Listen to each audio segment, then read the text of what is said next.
Halo teman-teman semuanya, perkenalkan nama saya Ricky Chandra. Asal sekolah saya dari SMK Yapenkos Beliau. Di sini saya akan membahas materi tentang digital onboarding. Yang pertama, saya akan menjelaskan tentang digital onboarding. Onboarding, sebuah proses untuk memperoleh akses ke semua layanan atau kelainan apapun. Arti onboarding adalah transformasi yang dikerjakan secara konvensional atau tradisional menjadi sebuah sistem yang lebih terintegrasi ke dalam internet. Di dalam onboarding ada 3 evolusi yang berlangsung. Yang pertama, face-to-face model. Model tradisional yang masih digunakan oleh sebagian komunitas. Klien harus datang ke kantor untuk memberikan data mereka, mengkonfirmasikan identitas, maupun melakukan prosedur tertentu. Yang kedua, mixed approach model. Opsi menengah yang tersedia antara model tetap muka dengan model tetap digital. Klien dapat mengisi form presentasi secara online melalui website, kemudian di satu waktu klien melakukan website dokumen secara langsung di perusahaan atau instansi. Yang ketiga, digital model. Dalam hal ini, prosesnya 100% digital dengan klien. Tidak perlu lagi datang ke kantor atau perusahaan tertentu. Tujuan digital onboarding dalam bidang pemasaran. Yang pertama, meningkatkan kepuasan pelanggan. Yang kedua, meningkatkan brand awareness. Yang ketiga, meningkatkan penjualan. Meningkatkan kepuasan pelanggan. Pelanggan yang puas dengan produk atau layanan yang diterima akan lebih cenderung untuk terus menggunakan dan merekomendasikan kepada orang lain.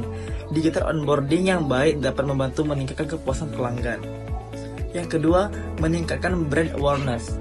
Digital onboarding yang baik dapat membantu meningkatkan brand awareness serta memastikan bahwa pelanggan memahami fitur dan manfaat produk atau layanan yang ditawarkan.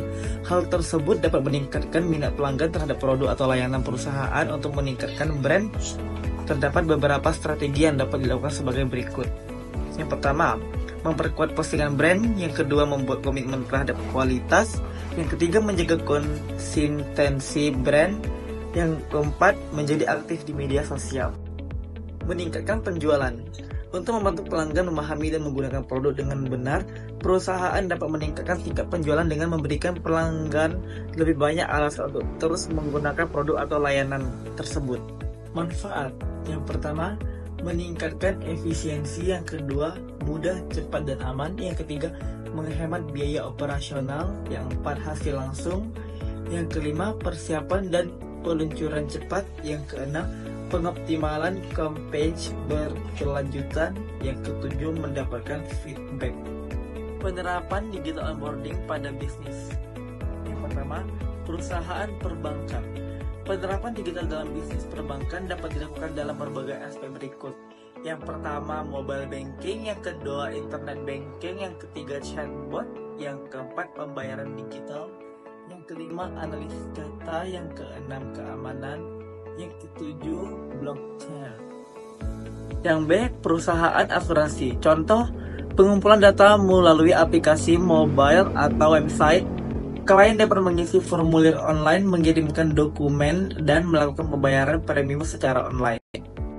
Kemudian saya akan membahas tentang startup vintage. Apa sih startup vintage?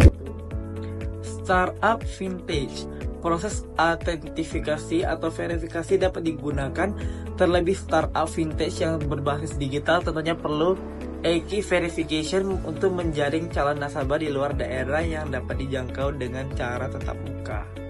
Salah satu contoh penerapan teknologi digital dalam bisnis vintage adalah pembayaran elektronik. Yang terakhir, saya akan membahas tentang ruang lingkup digital onboarding. Digital onboarding memiliki media sebagai ruang lingkup kerja untuk mempermudah serta efektif dalam pekerjanya. Berikut ruang lingkup digital onboarding secara umum. Yang pertama, memahami berbagai platform digital marketing. Penting bagi pembisnis untuk mengenal berbagai platform digital marketing karena berbagai alasan, yaitu untuk menjangkau audiens target, membuat strategi pemasaran, memanfaatkan fitur khusus platform, dan update dengan tren industri. Baik, pembahasan kali ini tentang materi digital onboarding cukup sampai di sini. Jika saya ada kesalahan kata, mohon dimaafkan. Terima kasih sudah menonton.